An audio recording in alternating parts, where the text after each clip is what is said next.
Bienvenue tout le monde à un autre épisode de l'Informel. Cette semaine, j'ai le plaisir de m'asseoir avec France Bellil, qui a fait carrière à la télévision de Radio-Canada, puis a été PDG de Tourisme Outaouais avant de se lancer en politique municipale. Elle a été la première femme élue au poste de mairesse de la ville de Gatineau. En février 2024, elle ébranle le monde municipal alors qu'elle annonce sa démission. Elle raconte son passage en politique dans son livre « L'heureux élu », paru le 12 février dernier.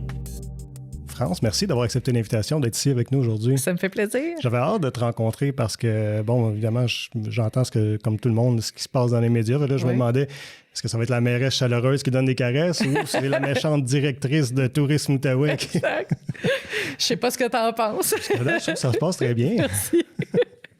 Tu es en tournée pour faire la promotion de ton livre, Les élus. Comment ça se passe? Parce que je me dis, tu as l'air de bonne humeur, en forme, tout ça. Puis pourtant, tu sais, il me semble qu'en quelque part, tu dois être obligé de... Puis j'imagine que tu y as pensé quand tu t'es lancé dans cette aventure-là, tu vas être obligé de refaire face aux médias, encore, tu sais, des fois recevoir des questions qui ne sont pas nécessairement faciles et tout ça. Donc, comment ça se passe? Ça se passe, ça va bien, même si, en effet, tu as raison, ça a généré un petit peu d'angoisse là, dans les dernières semaines pour moi de me dire que j'étais pour revenir dans l'œil public ou médiatique. Fait que oui, j'étais un petit peu nerveuse ou angoissée par rapport à ça, mais je trouve quand même que ça se passe bien jusqu'à date. Comment tu trouves la réception des gens? Ben, je vais te dire peut-être un peu à l'image de ce que j'ai vécu durant mon mandat. C'est-à-dire que moi, j'étais une fille qui faisait beaucoup de terrain comme mairesse, puis c'était important pour moi. J'ai toujours dit, mes boss, c'était pas les membres du conseil, mes boss, c'est les citoyens de Gatineau, puis ils sont 300 000. Alors, j'étais beaucoup sur le terrain, puis ce que je recevais du public, puis des citoyens de Gatineau était souvent presque aux extrêmes de ce que je pouvais lire dans certains médias. C'était pas pantoute la même affaire, pas pantoute la même chanson. Puis en même temps, j'ai composé avec ça parce que je considérais que je faisais de la consultation citoyenne très régulièrement. Puis je pense que c'est ce que tu as aimé le plus, ce qui en est sorti de ton mandat, c'est le contact avec les citoyens. Oui, il y a un chapitre, puis je tenais à le faire là, dans le livre qui s'appelle Pour l'amour des gens. Je suis allée en politique parce que je suis une fille de service public, puis je voulais servir ma communauté. Puis je trouvais ça important dans le livre de raconter la relation que j'avais avec les citoyens parce que, tu sais, on entend beaucoup dans les médias et c'est tout à fait justifié. Tu sais, les citoyens qui sont parfois là, tu sais, méchants, désagréables, violents, même avec les élus, puis c'est vrai, puis il faut le dénoncer, puis c'est un fléau, puis il y en a beaucoup trop. Tu sais, moi, je rentre ça dans la catégorie « gérez-vous le monde », là. Par contre, moi, je me suis beaucoup nourrie des échanges avec les gens. Donc, dans ce chapitre-là, je raconte, c'est beaucoup de rencontres. Un des bouts que j'aime beaucoup, c'est ma rencontre avec la famille Lafleur. Donc, la famille de Guy Lafleur, qui était venue à la maison du citoyen parce que la communauté mexicaine avait fait un hommage à Guy Lafleur. C'est beau ce qu'elle avait fait. Puis c'était magnifique. Il y a une photo dans le livre super belle. Puis c'était super drôle parce que moi, j'étais bien énervée de rencontrer la famille Lafleur qui venait à la maison du citoyen. Puis là, quand les femmes Lafleur, parce que c'était toutes les femmes Lafleur, sont arrivées, c'est elle qui était énervée de voir la mairesse qui voyait aux nouvelles. Fait qu'on dirait que c'était un peu surréaliste. Fait que je raconte ça dans mon livre. Puis je suis retournée voir Mme Lafleur cet été pour lui demander la permission d'utiliser une photo. Puis je pense que c'était aussi chouette d'aller chez Mme Lafleur que la fois que je l'ai rencontrée à la Maison du citoyen. Elle a plus de 90 ans, elle a 2 fois mon âge, Mme Lafleur. Elle est allumée, là. Super allumée, en forme. Elle m'avait fait un petit buffet, puis elle a sorti une bouteille de vin. Puis là, j'étais là, Mme Lafleur, t'as un peu de bonheur pour la bouteille de vin. Puis comme, c'est pour une activité spéciale. Fait que moi, j'ai beaucoup aimé ma relation avec les gens. Puis, je trouve que le public m'a beaucoup réconfortée quand je suis partie. Puis je suis vraiment reconnaissante de ça. J'étais angoissée, tu sais, quand je suis sortie quelques jours après ma réunion, puis j'arrive à l'épicerie, je me demandais si j'étais pour me faire lancer des tomates. Puis finalement, ça a été tout le contraire. Il n'y a pas un humain qui n'est pas venu me voir. Tout le monde à l'épicerie. Tout le monde est venue me voir, m'a flatté dans le dos, m'a serré la main, m'a fait des caresses, puis elle m'a dit « Madame Bellil, prenez soin de vous, puis allez-y pas faire des entrevues, puis on comprend pourquoi vous voulez pas y aller. » Ça m'a vraiment beaucoup touchée, puis ma relation avec les citoyens, elle a toujours été comme ça, puis elle est comme ça depuis que je suis partie. Puis des fois, ce qui m'a un peu fait mal, pour revenir à ta question, c'est j'avais l'impression que c'était tellement deux discours, une espèce de... des fois un peu spectacle politique, médiatique, bon, on dirait que versus le terrain, c'était complètement différent. On dirait que les gens voyaient à travers ça. Tu sais, de voir leur réaction, comme si... Non, ils comprenaient que le spectacle, c'était pas la réalité nécessairement. Oui, puis ça, c'est dans les choses qui m'ont beaucoup apaisée, c'est de voir, quand j'ai quitté particulièrement, mais même un peu avant, la lucidité des gens. Tu sais, les gens, c'est pas des tatas. Ils regardent les nouvelles, puis ils sont capables de se faire leur propre idée. Puis ça veut pas dire que tout le monde aimait ou aime France Bellil, mais je pense que les gens ils sont capables de faire la part des choses. Puis ça me fait beaucoup de bien que les gens soient si gentils, puis accueillants, puis compréhensifs aussi, là, quand je suis partie. Ouais. À quel moment est-ce que tu as ressenti le besoin de dire « je vais mettre par écrit mon histoire » ? Ben, je raconte ça dans le livre. Moi, j'avais écrit tout mon mandat. Je suis une fille qui écrit beaucoup depuis toujours. Là. Je suis une ancienne journaliste, fait que j'ai comme une tendance à griffonner des notes partout là, dans mon cellulaire. Puis je suis une fan des post-it. Là. Mais j'avais un... J'ai vu, tu es arrivé avec ton livre. Oui, puis toutes mes post-it. Exact. Tu as pris toutes ces notes-là. Oui. Mais durant tout mon mandat, j'avais gardé un espèce de journal. Puis l'intention, c'était pas de publier, là, c'était juste d'écrire pour me vider la tête là, sur comment j'avais passé ma journée, qu'est-ce qui s'était passé, qu'est-ce que j'avais aimé. Fait qu'il y avait toutes sortes de petites perles là-dedans. Puis quand j'ai quitté aussi, quelques semaines après mon départ, j'ai déposé une demande à la Commission municipale du Québec pour une allocation de transition et de départ, donc pour une somme d'argent. Et je ne savais pas si j'y avais droit, puis je n'avais pas pensé à ça parce que quand je suis partie, pour moi, c'était un peu une question de survie. Puis tu m'aurais donné 2 millions, je ne serais pas restée. Et donc, j'ai rédigé un témoignage que j'ai envoyé à la juge. Puis, tu sais, j'avais gardé des textos, des courriels. Tu sais, fait que je suis retournée dans beaucoup de matériel, dans les notes, entre autres, de mon journal. Puis, j'ai fourni un témoignage. Puis, quelques jours après, la juge est revenue, puis elle m'a accordé, elle a accepté finalement que j'ai droit à une allocation de départ et de transition. Puis, la juge confirmait là-dedans, dans le jugement, que, tu sais, depuis le début de mon mandat jusqu'à la fin, autant de la part d'élus que de la part de certains citoyens, même s'ils n'ont pas été nombreux, mais il y a eu des épisodes plus difficiles, que j'avais effectivement été victime de dénigrement puis d'intimidation de la part de certaines personnes. Puis ça m'a fait beaucoup de bien. D'avoir une personne neutre, là, une juge d'un tribunal administratif qui regarde ce que je lui ai envoyé, puis qui dit « ouais ». Qui a un peu validé ce que toi, tu as ressenti. Puis ça fait du bien parce que tu es comme « ben regarde, c'était pas juste entre mes deux oreilles. Il y a quelqu'un qui suit pas les nouvelles ici, qui a regardé le matériel que j'ai envoyé, puis qui me dit « ouais, c'est vrai, il y a quelque chose qui allait pas ». Et donc, pour revenir à ta question du livre, c'est tous ces écrits-là, du journal, du témoignage, du contenu que j'avais gardé, des notes dans mon cellulaire. Quand la maison d'édition a appelé, puis elle a été persévérante, parce qu'au début, j'étais comme, ouf, là, on commençait par digérer ça, puis elle m'a réécrit régulièrement. Puis à un moment donné, je dis oui, OK, je pense que ça m'intéresse. Puis je l'ai rappelé la semaine d'après. Puis je dis là, pensez-vous, c'est moi qui devrais écrire le livre? Je suis pas sûre que je vais être capable de faire ça. Puis elle me dit, écoute, France, envoie-moi qu'est-ce que tu as écrit. Ton témoignage, des notes de journal. Là, je dis là, c'est des notes de journal comme un peu succinctes, puis c'est peut-être pas si bon que ça. Fait qu'elle me dit non, elle dit envoie-moi tes choses. Elle m'a rappelé 3 heures après, puis elle m'a dit t'es capable de faire ton livre. T'es capable d'écrire le livre.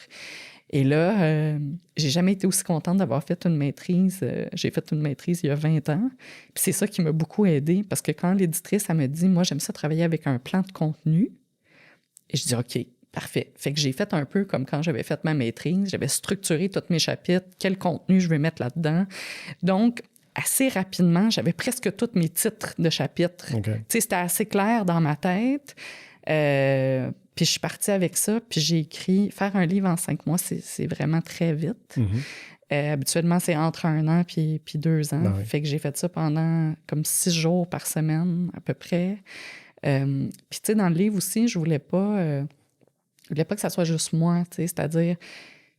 Moi, je le savais que j'étais pas la seule élue à vivre des défis. Parce que avant même que je quitte, j'avais des collègues partout au Québec avec qui j'avais des discussions et qui vivaient des situations difficiles. Quand je suis partie, j'ai eu une vague de messages de citoyens, mais de dirigeants, puis aussi beaucoup d'élus en détresse. Alors, je savais que j'étais pas toute seule. Puis ça a été la motivation aussi de faire le livre, dans le fond. Tu sais, je me suis rapidement questionnée, c'est quoi la mission du livre? Pourquoi je le fais? Puis pour qui je le fais? Ça serait de mettre en lumière cette situation-là qui n'est pas unique à toi. Non, qui n'est pas unique à moi. Puis là, je comprends très bien que ça met un peu sur le spot le conseil municipal de Gatineau puis Gatineau. Mais tu sais, pour vrai, là, l'histoire de l'heureuse élue là, du livre, c'est l'histoire de plein d'élus au Québec. Puis, tu sais, on se rappelle que on est presque 1000, on est à presque 11% des élus au Québec qui ont quitté, qui ont démissionné avant la fin de leur mandat. Que, tu sais, dans un sondage du printemps dernier de l'UMQ, 71% des élus disaient que le climat de travail s'était détérioré dans les 5 dernières années. Dans les grandes villes, ça passe à 80%. À 58%, les élus disent avoir vécu de la violence. Dans les grandes villes, ça passe à 84%. Puis toutes les données sont exacerbées, pire, si vous voulez, chez les maires, les mairesses dans les grandes villes, puis aussi chez les femmes. Donc, tout ça, je sentais ça, comprenez-vous, sur le terrain. Puis c'est une des raisons pourquoi j'ai voulu aussi faire le livre qui parle de la détresse de certains élus, de la solitude, parce qu'on vit beaucoup de solitude quand on est un élu, particulièrement si on est un chef de parti, ou maire ou mairesse. Mais aussi pour expliquer aux gens l'univers du municipal. Fait que là-dedans, je suis vraiment retournée dans ma tête de journaliste j'ai fait beaucoup de recherches, j'ai parlé à des psychologues, des politologues, des gens en gouvernance. Fait qu'il y a des chapitres qui sont très fouillés, recherchés, puis journalistiques, parce que je voulais être capable de démontrer l'environnement au sens large.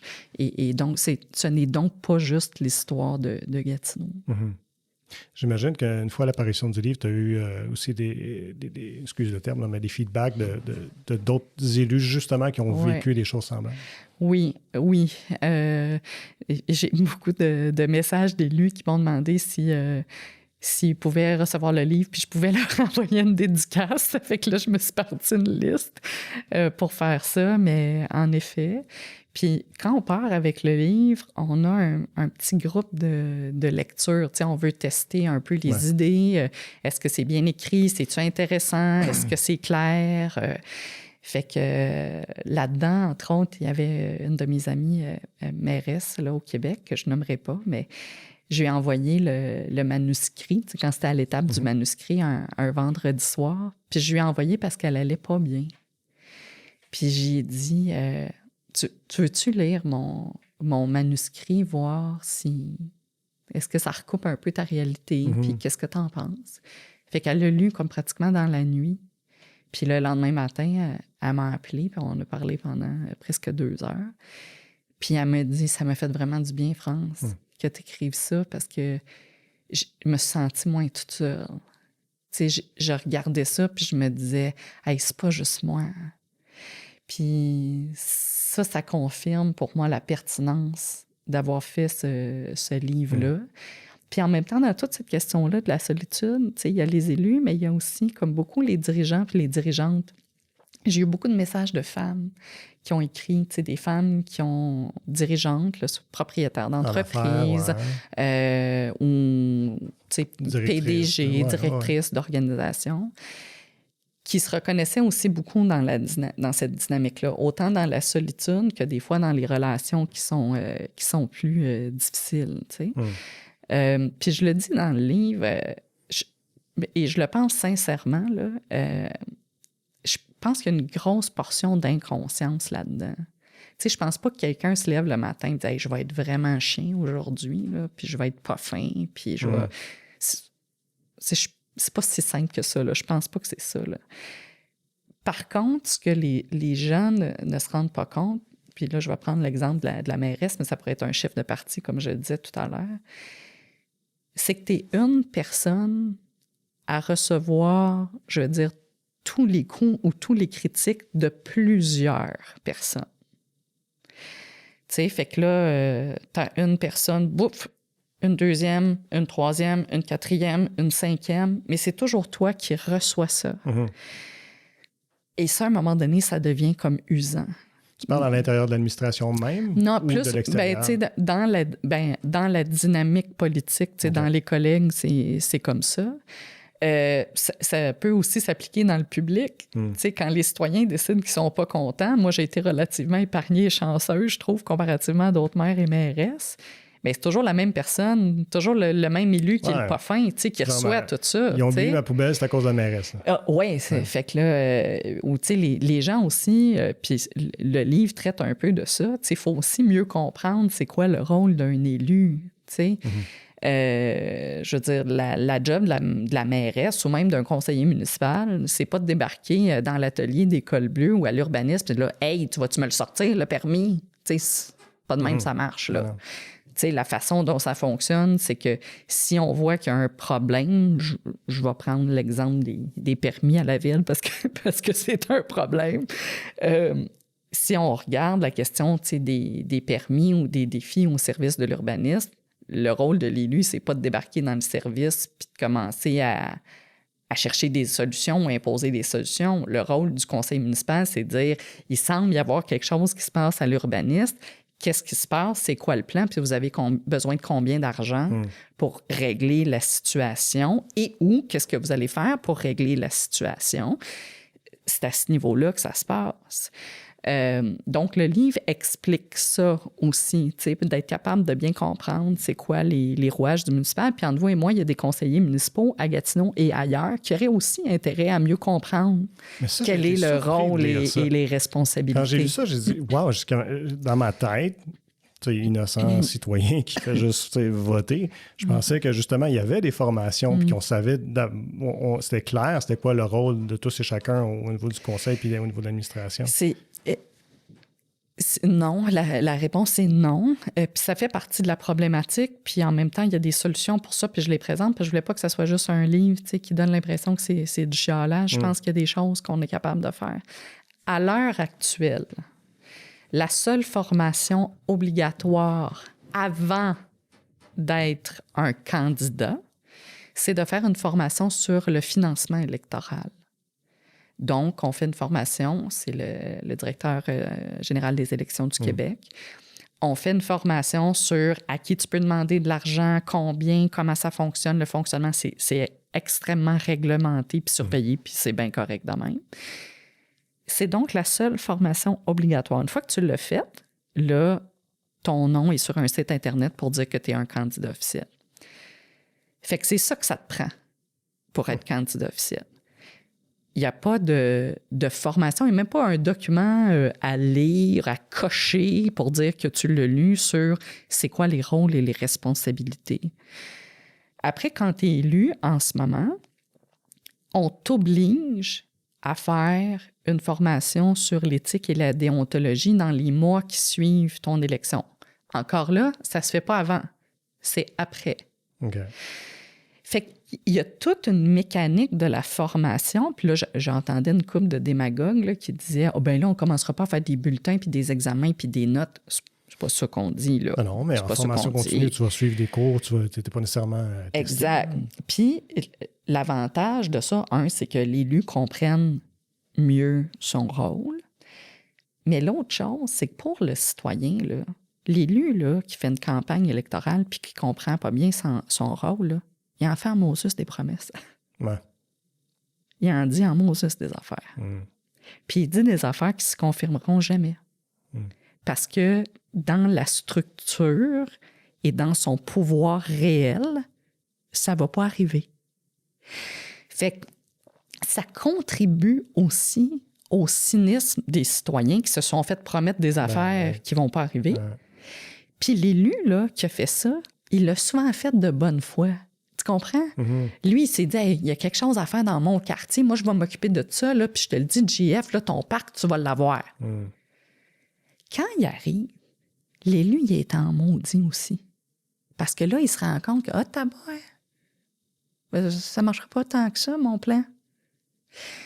Donc, c'est important pour l'élu, mais c'est important aussi pour le citoyen pour qu'il se fasse donner le plus possible, à mon avis, l'heure juste. Puis, tu sais, quand on regarde les statistiques sur le niveau de confiance des citoyens envers les élus, puis envers les médias notamment, c'est pas fort. Fait qu'à un moment donné, il faut essayer de trouver des solutions pour regagner la confiance, puis comprendre son rôle et ses responsabilités. C'est vraiment très important, là. Clairement, ça aiderait. Bien sûr. Tu as décidé de commencer le livre, donc tu l'as dit, tu étais structuré, donc j'imagine que tu savais tout de suite au départ que tu commencerais avec la démission. Pourquoi commencer là plutôt que, disons, un parcours du début à la fin? C'est intéressant parce que j'avais pas commencé de même. Okay. Et c'est l'éditrice qui a dit, France, je pense que... Moi, au départ, tu sais, j'avais tous mes chapitres, puis donc la démission, c'était un des chapitres, mais je l'avais fait comme ça. C'est intéressant que tu dises ça. J'avais fait ça plus linéaire, là, tu sais, un peu comme parcours. Puis justement, elle dit, c'est peut-être un peu plate, là, tu sais, de faire ça comme ça, versus rentrer tout de suite dans le vif du sujet. Comme le titre initial, c'était L'heureux élu pour le meilleur et pour le pire. Okay. Parce que il y a beaucoup d'affaires merveilleuses, là, d'être mairesse, là. Moi, j'ai tripé, là. J'ai comme une liste longue même d'affaires positives, là. Puis j'ai aussi une liste longue d'affaires que j'ai trouvées difficiles. Mais puis je voulais pour le meilleur et pour le pire. Puis là, ils m'ont dit, il faudrait mettre quelque chose, témoignage d'une mairesse démissionnaire, parce que, tu sais, tout le monde connaît pas France Bellil, la mairesse de Gatineau, donc il faudrait situer le contexte de mairesse. Puis au début, ils avaient mis ex-mairesse. Puis j'haïs ça, me faire appeler ex-mairesse. Je sais pas qui veut être une ex dans la vie, là. Mais pour moi... Il y a comme une forme de statement de dire mairesse démissionnaire. Puis c'est pas que je suis fière d'avoir démissionné, mais c'est d'avoir quitté en nommant certains tabous du monde municipal, puis en nommant des choses qui fonctionnaient pas. Tu sais, pour moi, c'est vraiment mairesse démissionnaire, je trouve, qui reflète le mieux la démarche que j'ai faite. Parlons-en de la démarche. On n'est pas seulement obligé de rentrer dans tous les détails. Là, on veut que les gens lisent le livre, mais cette réflexion-là a pris quand même du temps. Là. Ça a été une accumulation sur le long terme. Oui, puis en fait, faire le livre, ça m'a permis de refaire le chemin de comment ça s'est construit l'idée de démissionner. Parce que j'y pensais pas depuis 1 an, là. Tu sais, je me disais pas, je vais démissionner. C'est pas ça, là. Puis, ça m'a un peu pété dans la face, tu sais, pour vrai, dans les dernières semaines de mon mandat. Tu sais, à un moment donné où je me suis dit, hey, France, ça marche plus, là. Tu sais, comme physiquement puis psychologiquement, ça marchait plus. Tu sais, j'en parle un peu dans le livre, mais à un moment donné, je pensais que c'était juste de la fatigue, là, mais je me suis rendu compte que, justement, c'était plus que ça, là. Je voyais les mots, puis j'étais plus capable de dire les mots. Tu sais, je parlais avec mon mari le soir, puis là, j'étais comme, attends une minute. Il y avait un silence. Attends une minute. Puis là, restructurer tes pensées, c'était difficile? C'est comme si tous les mots étaient là, je les voyais toutes, là. J'arrivais pas à les dire. C'est sûr qu'à la fin de la journée, c'était pire. Donc, dans les dernières semaines, mon corps m'envoyait vraiment des messages. Puis là, au début, comme je te dis, je pensais que c'était juste la fatigue. Mais là, je me suis rendu compte que c'était pas juste la fatigue, là. C'était plus que ça. Sur le plan cognitif, j'avais peur comme Joe Biden, d'arriver puis à un moment donné d'arrêter de parler. Fait que ça s'est mis à m'inquiéter beaucoup, surtout pour une fille comme moi, qui est une fille de communication puis qui a une mémoire d'éléphant. Là. Et puis, c'est ça, c'est vraiment dans les dernières semaines parce que je me levais, je faisais toutes mes journées, je faisais entre 10 et 14 heures par jour, j'avais beaucoup d'énergie, j'étais capable de suivre les discussions. Tu sais, mon rythme, il était bon. Mais ça, à un moment donné, pour moi, c'était grave. Tu sais, je le voyais que ça ne fonctionnait pas. Fait que c'est comme si il y a plein de situations qui sont arrivées, tu sais, puis ça s'est construit, puis tu divorces pas pour une raison. C'est bien des affaires. À moins que ce soit une bien grosse affaire, mais tu divorces pas pour une raison. Fait que c'est pas une... Tu sais, je peux pas dire que je suis partie parce que il y avait des relations difficiles avec certains collègues. Non, c'est pas juste ça. Je peux pas dire je suis partie parce qu'il y a eu certains épisodes, des fois, avec les citoyens qui m'ont dérangé. Non, c'est pas juste ça. Mais il y a une affaire. Je suis partie parce que sur le plan de mes valeurs personnelles, pas les meilleures valeurs du monde entier que tout le monde devrait avoir, mes valeurs, moi. Moi, j'avais l'impression d'être toujours en confrontation avec cet environnement-là. Moi, je suis allée là pour le service public. Je suis une fille de devoir.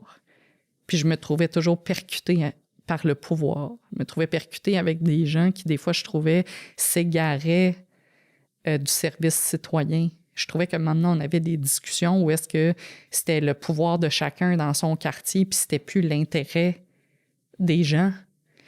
Puis je sais que pour bien du monde, probablement ça ne dérange pas, puis les gens vont me dire « T'es bien nounoune, c'était ça de la politique. » Peut-être.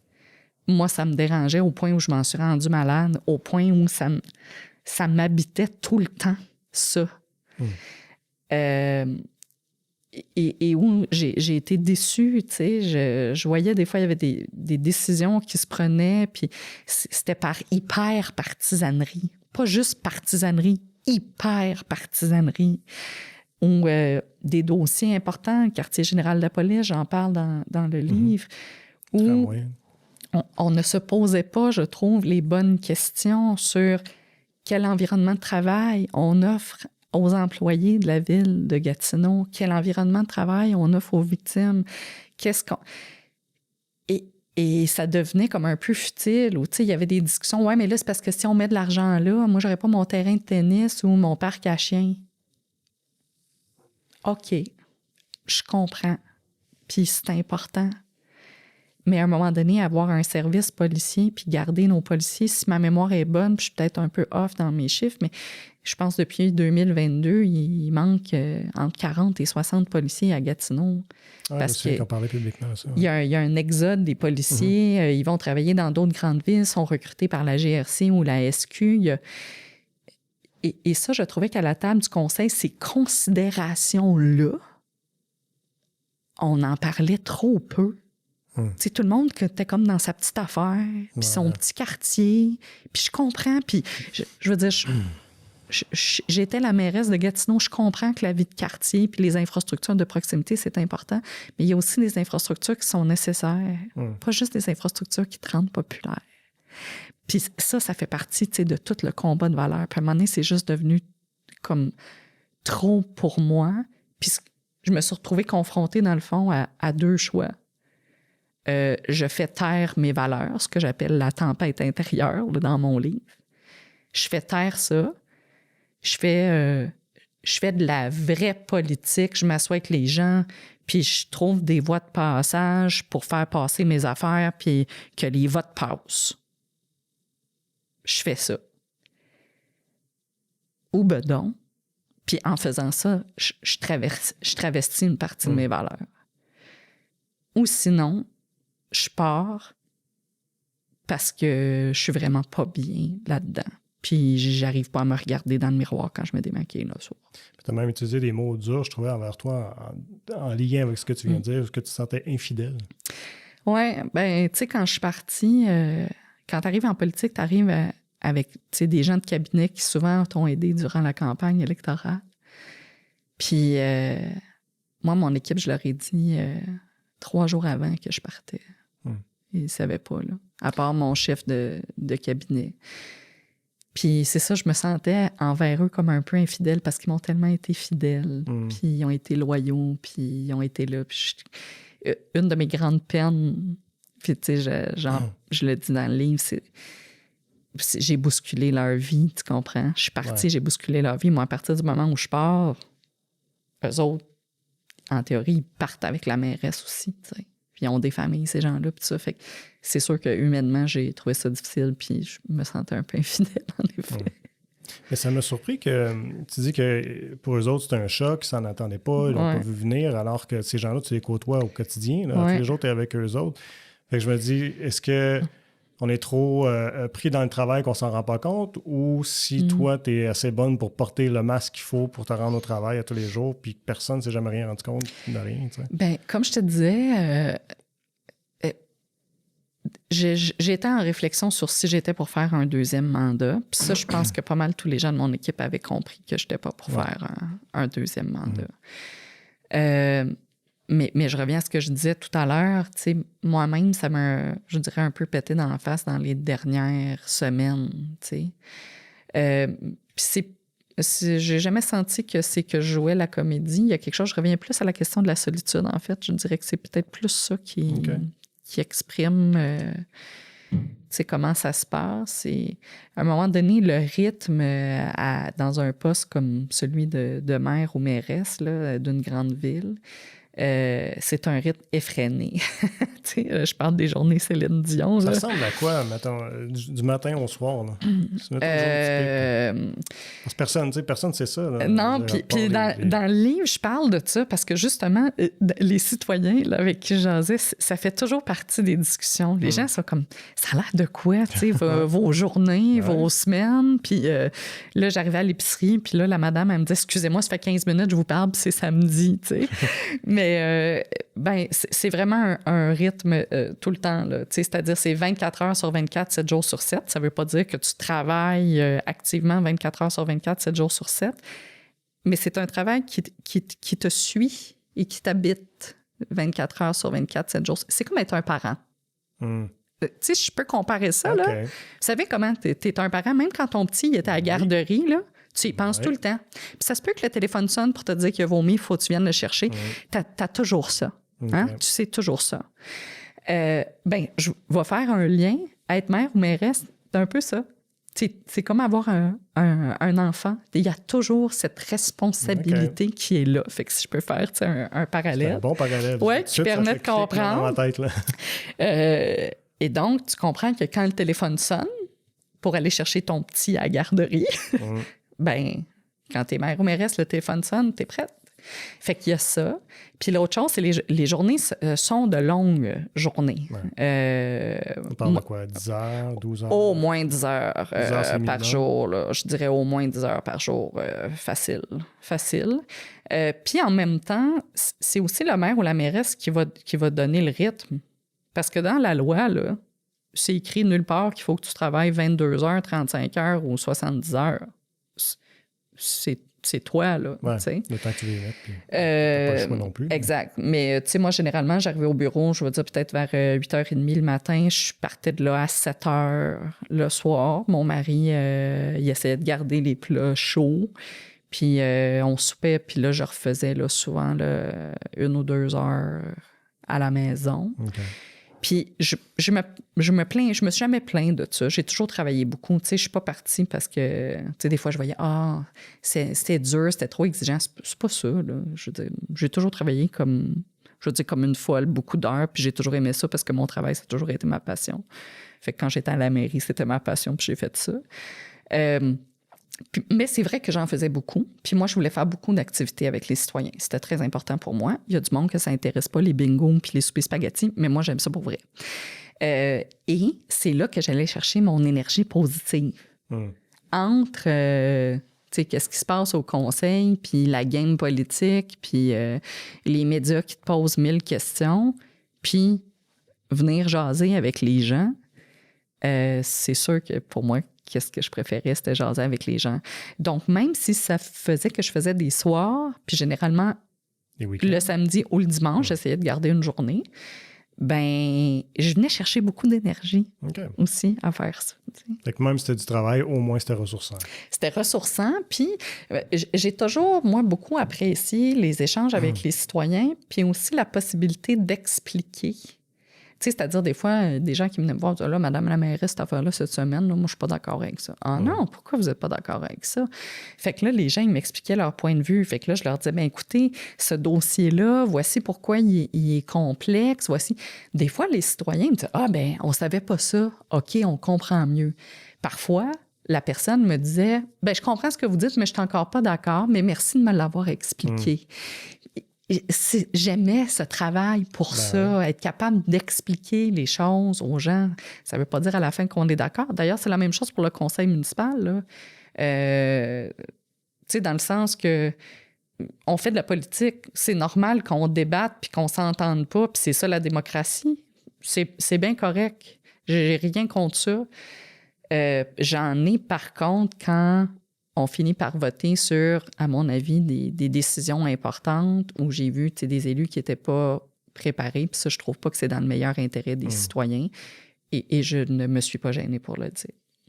Mais dans les gros dossiers, on dirait que j'ai peine à imaginer, parlons exemple d'itinérance, qui est un dossier qu'on sait que tu as fait des déclarations publiques là-dessus, et puis tu en as parlé beaucoup, c'est un dossier qui tenait à cœur. Ouais. Dans des dossiers là, où est-ce que l'humain est au centre de crise comme ça, est-ce que là, à ce moment-là, il y avait moindrement une convergence pour dire, bien, il va falloir piler sur certaines choses pour régler ces dossiers-là. Là, je dis l'itinérance, puis ça peut être n'importe quel. Je te remercie de poser cette question-là, puis c'est un super bon exemple.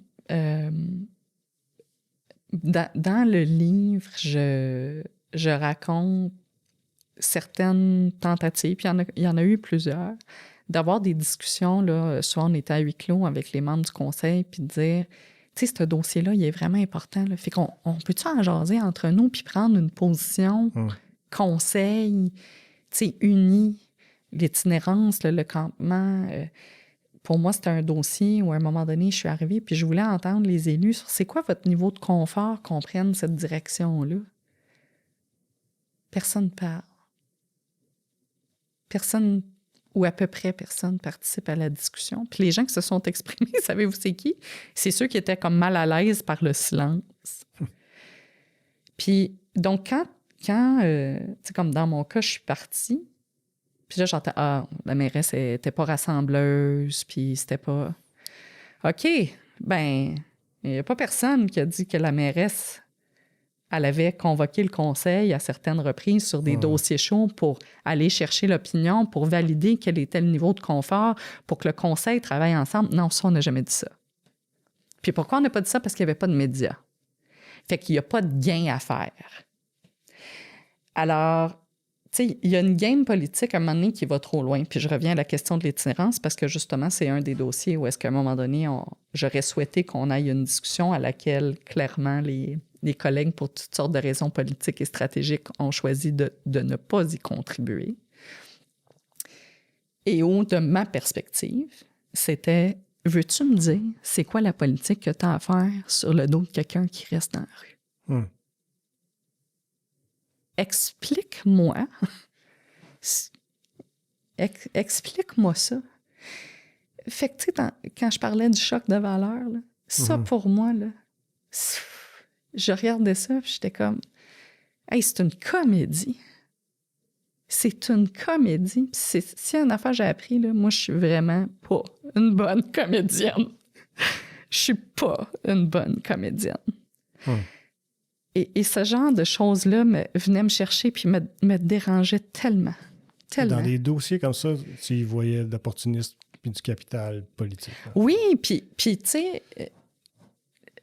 Dans d'autres dossiers, je comprends. Il y a un dossier que je trouve que c'est je vais dire, un vrai bon exemple de dossier politique. Okay. Ça a été le BTI, les biopesticides qu'on mettait pour diminuer le nombre de moustiques sur le territoire. Oui. Là, ça a fait comme toute une affaire. On a eu des chorales au conseil. Puis bon. Bon, ça, c'est un très bon exemple où on avait un courant au conseil de gens qui voulaient arrêter le BTI parce que disons, les études sont assez partagées, puis ils pouvaient avoir un impact sur l'environnement, puis bon. Moi, j'étais de cet avis-là aussi qu'on devait retirer le BTI. Par contre, j'aurais voulu qu'on retire le BTI, je vais dire en phase. Okay. Le temps qu'on mette en place une espèce de solution, parce que les gens qui habitent dans des quartiers où est-ce qu'ils se font manger par des bébites, ça serait le fun qu'ils soient capables de trouver un plan puis que la ville contribue à ça. Mais sur le fond, j'étais d'accord avec le fait qu'on enlève le BTI, mais je l'aurais peut-être pas fait de façon aussi rapide que ça. J'ai perdu le vote. C'est-à-dire comme d'autres personnes autour de la table. Puis finalement, le conseil a voté à la majorité pour que on tire la plug, on arrête le BTI. Ça, c'est un bon exemple de dossier politique. C'est-à-dire, à la fin, on ne s'est pas entendu, on s'entendait sur le fond, on ne s'entendait pas sur la rapidité, on ne s'entendait pas sur la démarche. Ça a fait un gros débat, autant au conseil que chez des citoyens, les mouvements environnementaux. Tout à fait parfait. Ça, c'est un beau dossier politique, tu sais, où est-ce qu'on n'est pas d'accord, on débat, parfait. Mais c'est pas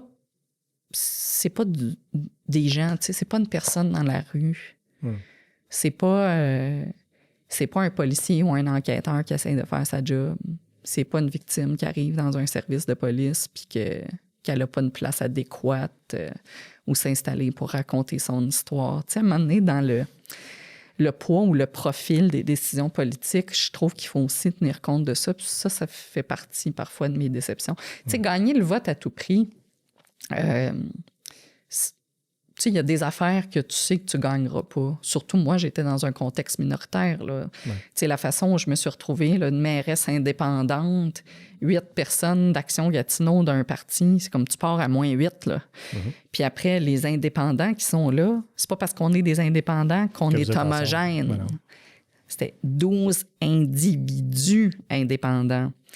Cette dynamique-là, politique-là, elle a aussi créé le climat qu'on a vu, là. Ça a été exacerbé par ça. Puis ça aussi, j'aborde ça dans le livre, la question des partis politiques, quelle influence ou quelle incidence ça a dans la dynamique. Puis bien franchement, ce que je sais, là, puis j'ai des avis un peu partagés là-dessus, mais ce que je sais, c'est que le modèle hybride, donc comme on le voit à Gatineau, où il y a un seul parti qui était là, puis le reste des indépendants, ce modèle hybride-là est trop lourd de conséquences sur la dynamique politique. Puis Gatineau n'est pas la seule ville dans une situation comme ça. Sherbrooke, Trois-Rivières, Saguenay, je pourrais vous en nommer d'autres en même temps. On va prendre l'exemple de Longueuil. La mairesse Fournier qui est à Longueuil, là peut-être que j'ai pas le chiffre exact, mais je crois qu'ils sont 21 élus autour de la table. Elle a 20 sur 21, son parti. On s'entend-tu que c'est un autre game, là? Ouais. C'est un autre game politique, puis c'est un autre game médiatique. Stéphane Boyer à Laval, à peu près la même affaire. Largement majoritaire. Autre game médiatique, autre game politique. Alors que des villes comme Montréal et Québec ont des partis municipaux quasiment depuis Jean Drapeau, là. Fait que ça, c'est installé. Tu sais, tu parles à un Montréalais, puis tu lui dis qu'il n'y a pas des partis partout au Québec, il est surpris parce que lui, c'est ça sa vie, tu sais. Donc, eux sont dans des dynamiques complètement différentes. Donc, c'est certain que dans le cas de Gatineau, la dynamique des partis. Puis là, je pique pas sur Action Gatineau. Là. Je parle juste du parti politique en général. Là. Dans la situation où on s'est retrouvé, ce que j'appelle, moi, un peu la loto de l'élection. Là. Le soir de l'élection, tu es sur ton divan, puis là, tu attends qu'ils sortent les numéros, puis tu espères que tu vas avoir les numéros gagnants, selon toi, bien sûr. Je pense que mes adversaires, ils vont dire qu'ils n'ont pas tiré le bon numéro avec moi. Tu comprends? Je saisis tout ça. Mais quand tu arrives à la table... puis qu'on s'est retrouvés fractionnés comme ça. Tu sais, moi, j'ai été élu le 7 novembre. Le 8 novembre, j'étais en élection, puis j'étais minoritaire. Tu sais.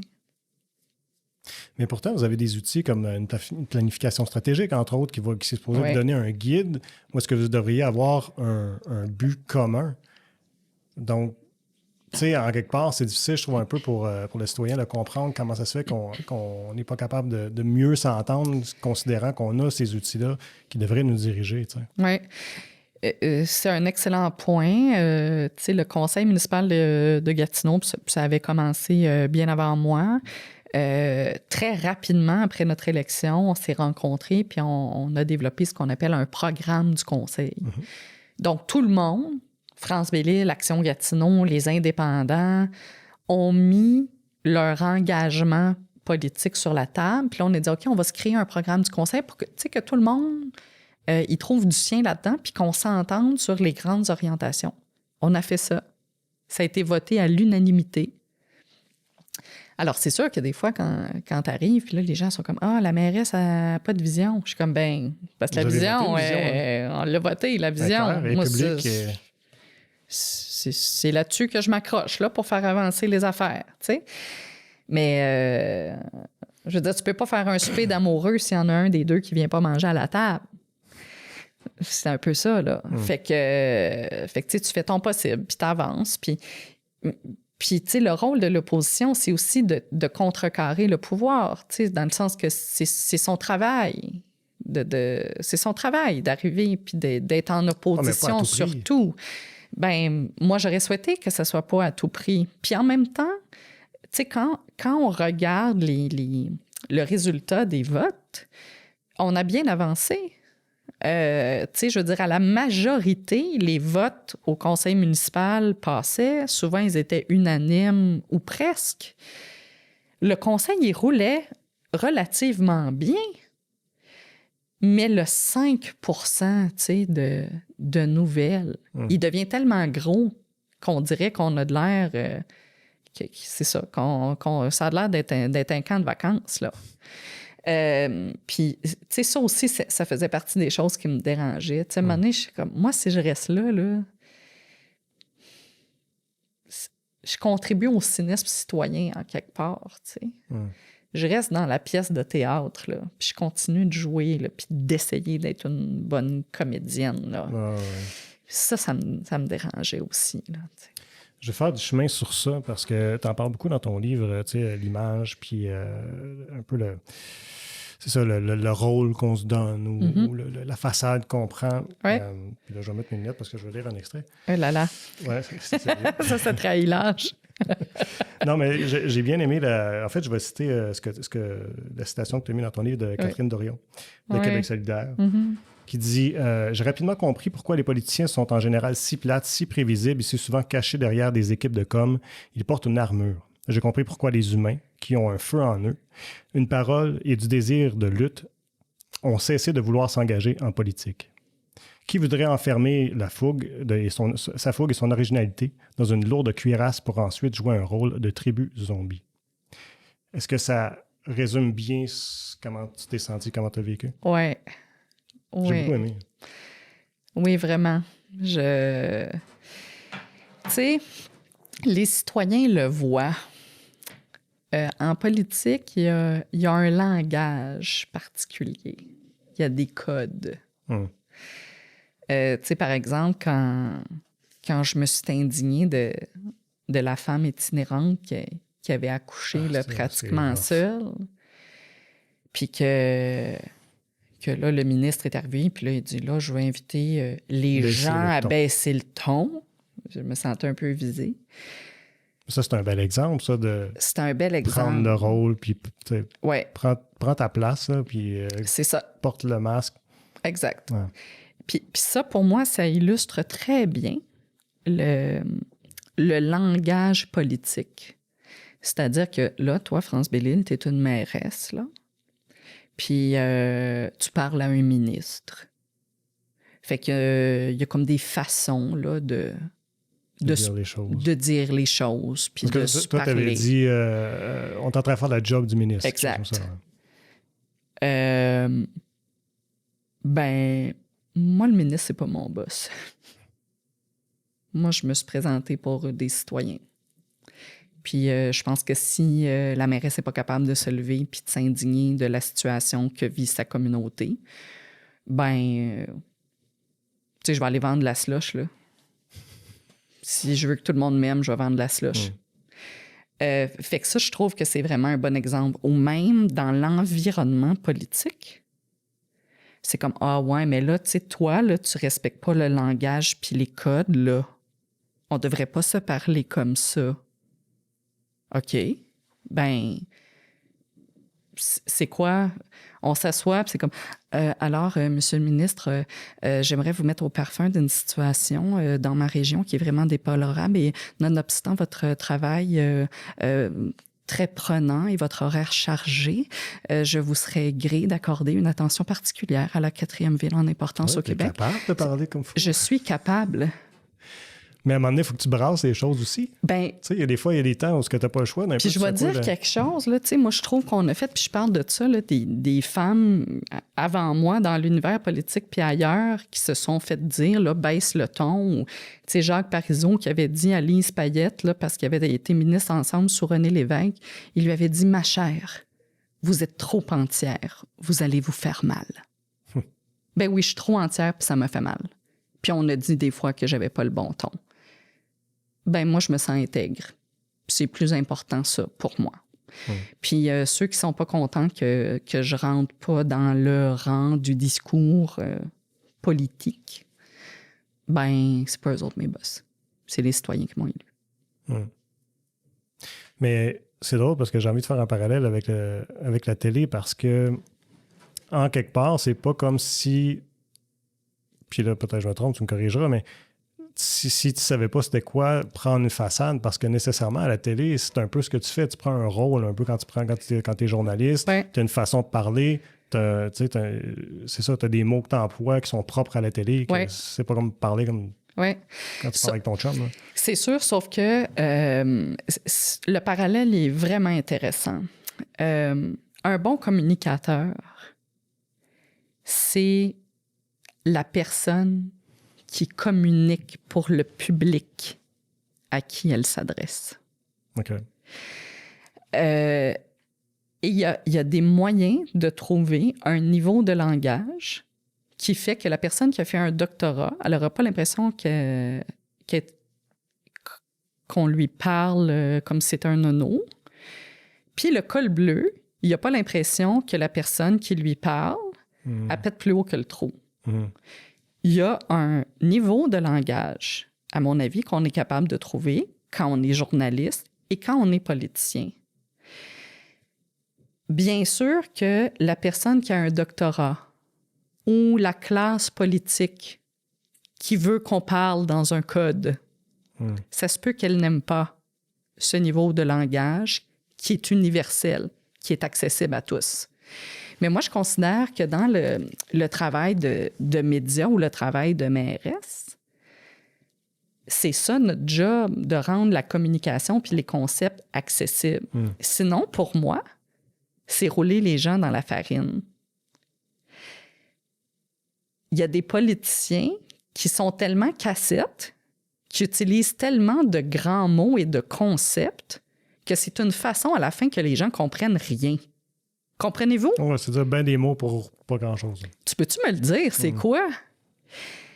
Alors moi, je pense que l'accessibilité de la communication, les mots qu'on choisit, le ton qu'on emprunte pour capter l'attention, les images qu'on peut prendre pour aider les gens à comprendre, c'est aussi de la transparence. Tu sais, si tu me parles pendant 5 heures puis je comprends rien, c'est-tu de la transparence? Parce que moi, je peux te dire en 1 heure puis tu vas tout comprendre. Fait que, tu sais, tout est relatif. Je vais juste replacer mes écouteurs. Oui, vas-y. Les cheveux raides, ça tombe bien plus. Alors, fait que ça, cette question-là, moi, je la trouve bien intéressante, la question du ton. Puis je reviens à la question ou à l'exemple de M. Carman. Quand j'ai raconté cette histoire-là, les maires, les mairesses, les élus au Québec, les citoyens, merci, Mme Bellil. Vous êtes venus debout, vous avez bien fait, vous l'avez dit.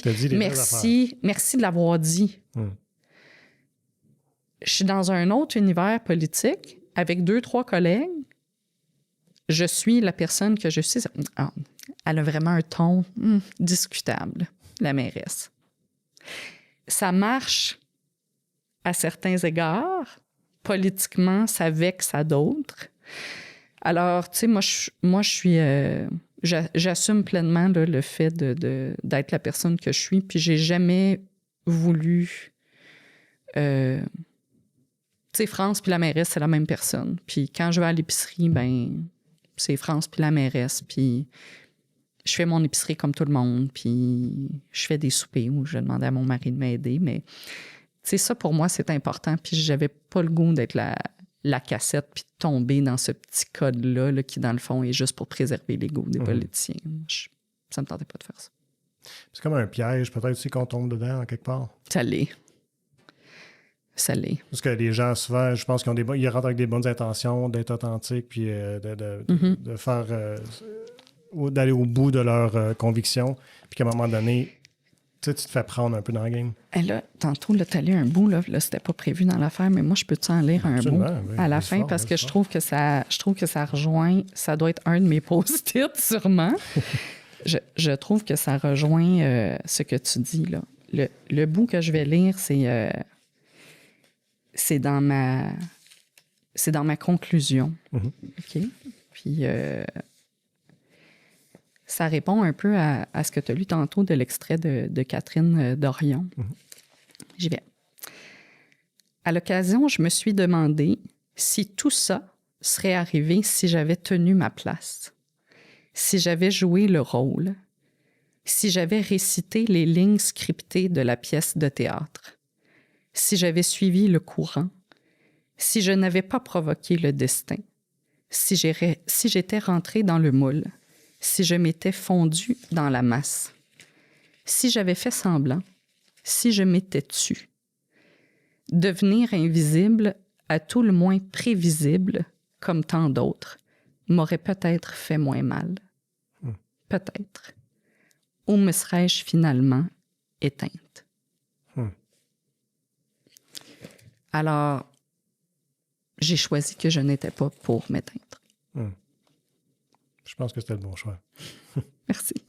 Quand je veux revenir à ta prise de décision parce que j'ai trouvé ça touchant.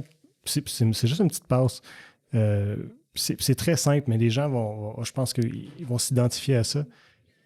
C'est quand tu allais voir tes parents. Ah oui. Pour tu veux me faire pleurer? Ben non, c'est pas mon but. Mais tu vas voir tes parents. C'est parce que je trouve ça fascinant comment est-ce que... Puis je pense qu'on a le même âge. 47? Oui, 47. Okay. Mais en fait, c'est pour ça qu'on met des lunettes. Tu es né en janvier. En janvier, je me trompe pas, de Capricorne. Oui. Tu dis que tu es une sensible. Oui. Je suis né le 6 janvier.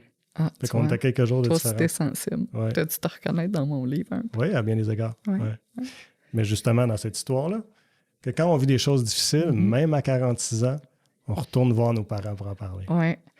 Puis ta mère qui a dit « Je suis donc contente que tu lâches ce job-là. » C'est un maudit job-là qu'elle a dit, oui. Parce que, tu sais, j'ai informé mon entourage, incluant mes parents, vraiment quelques jours à l'avance. C'est dur pour nos parents, la politique. Ben j'imagine. Puis tu racontes que les gens allaient même jaser de politique avec tes parents. Les gens y arrêtaient, ils savaient que c'était les parents de la mairesse, ils cognaient. C'est drôle, ça. Oui, puis c'est ça, quand je suis allée voir mes parents, je voulais leur dire à l'avance que j'étais pour démissionner, fait que c'était à peu près 3 jours à l'avance.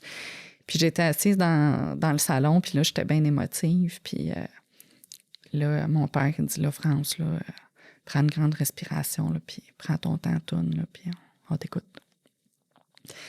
Ça fait que là, je dis à mes parents que j'ai l'intention de démissionner, je leur explique pourquoi, je leur donne des exemples, c'est juste pour qu'ils comprennent qu'est-ce qui m'amène là. Puis qu'est-ce qui pour moi n'était pas acceptable, puis pourquoi c'était pas acceptable.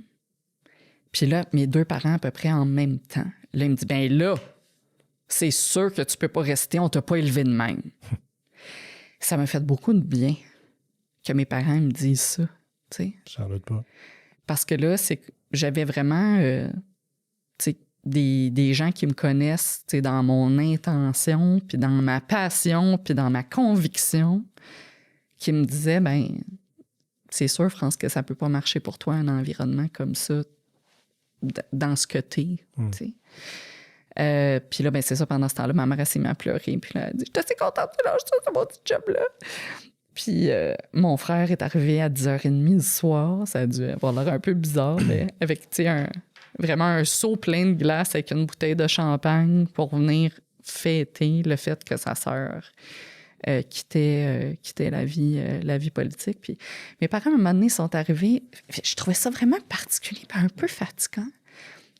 Chez nous, on a toujours écouté les nouvelles beaucoup, là. T'sais, on a toujours consommé de l'information du plus loin que je peux me souvenir. Mais mes parents, ils n'ont jamais écrit des lettres ouvertes. Ils n'appelaient pas à la radio pour donner leur opinion. Ils consommaient de l'information, mais ils participaient pas aux émissions. Ouais. Quand je suis arrivée à la mairie, une couple de mois après, ma mère était comme nous autres, là, depuis que t'es là, on est muselés. J'étais là, qu'est-ce que tu veux dire? On est muselés? C'est en quoi t'es muselé?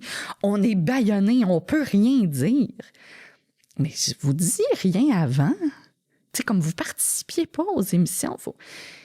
Puis, à un moment donné, je me suis rendu compte que cette impression-là, c'est qu'ils avaient le goût de défendre leur fille. Là, ils avaient le goût de prendre la parole pour me défendre, pour dire non, c'est pas ça, puis non, c'est pas vrai qu'elle va faire ça, puis on l'a élevée, nous autres, on la connaît. Tu sais, tes parents, ton mari, tes amis, ils voudraient te défendre, tu sais, dans l'espace public pour te protéger. Mais en politique, là, c'est comme couper un pissenlit. T'en coupes un, il en pousse 3. Fait que là, toi, tu dis rien. Je reviens à la question de la solitude parce que ça contribue au fait que tu partages pas tout ce que tu vis parce que tu sais que c'est difficile pour ta famille. Fait que toi, tu veux les protéger en retour. Tu veux les protéger en retour. Ça devient un petit cercle bizarre, cette affaire-là. C'est vrai pour tes parents, c'est vrai pour ton mari. Fait que c'est vrai pour ton équipe. Tu sais, tantôt dans l'entrevue, tu disais... C'est bizarre que les gens autour de toi, ils n'ont pas vu ça. Ben pas tant. Eux autres aussi, tu sais, je voulais les protéger. Puis, tu sais, dans mon histoire, là, dans le scénario, là, le personnage principal, il ne mourrait pas avant la fin. Je n'étais pas supposée de partir avant la fin. C'est pas ça que je voulais. Voilà. Puis j'aurais voulu rester. Puis j'aurais voulu m'accrocher. Puis, physiquement puis psychologiquement, c'était pas possible. C'était pas possible. Tu as décidé de te lancer en politique parce que tu voulais changer les choses, tu voulais aider les autres. Maintenant qu'on n'est plus en politique, comment comptes-tu faire ça? J'ai lancé mon entreprise au début du mois de janvier qui s'appelle Posture Inc. avec un gars que j'aime vraiment beaucoup qui s'appelle Nicolas Roy, qui est spécialisé en ressources humaines, là, qui fait toutes sortes de choses. Puis moi, je vais faire un peu ce que je faisais avant, qui est de la gestion de crise, des relations publiques, mais aussi aider les gens dans leur prise de parole. Puis pas juste des politiciens, là, c'est pas nécessairement ma clientèle cible, mais aussi des propriétaires d'entreprises, des dirigeants, des présidents de CA, des gens des fois que je vois prendre la parole, puis je leur dis « Mon Dieu, j'avais une petite demi-heure avec toi, là, j'aurais pu te donner un coup de main à ce que tu performes mieux. » Fait que ça fait partie des choses sur lesquelles je travaille. Puis je pense que je contribue. Moi, je crois beaucoup, là, on en parlait tout à l'heure, des gens qui communiquent bien, c'est une forme de transparence. Puis je crois beaucoup à ça. Alors, tu sais, je vais être capable de donner un coup de pouce en faisant ça. La question de l'aide alimentaire, tu sais, l'itinérance est importante pour moi. Alors, je suis au CA de Moisson-Outaouais depuis juin dernier. J'adore ça. C'est une équipe super. Les besoins sont tellement grands. Alors, pour moi, c'est une façon, tu sais, de continuer de donner à la communauté autrement. Puis tu sais, je suis ouverte à toutes sortes de choses. Tu sais, moi, je veux continuer vraiment à m'impliquer dans ma communauté. Là, j'ai travaillé beaucoup sur mon livre, mais là, j'ai pas des tonnes de temps, mais quand même un petit peu plus de temps avec l'entreprise. Puis je voudrais pouvoir continuer à contribuer à ça, tu sais, à œuvrer pour la communauté. Puis le service public, ça prend différentes formes. Tu sais, toi, ce que tu fais avec ton émission, c'est du service public. Les professeurs, c'est du service public. Les policiers, c'est du service public. Les médecins, c'est du service public.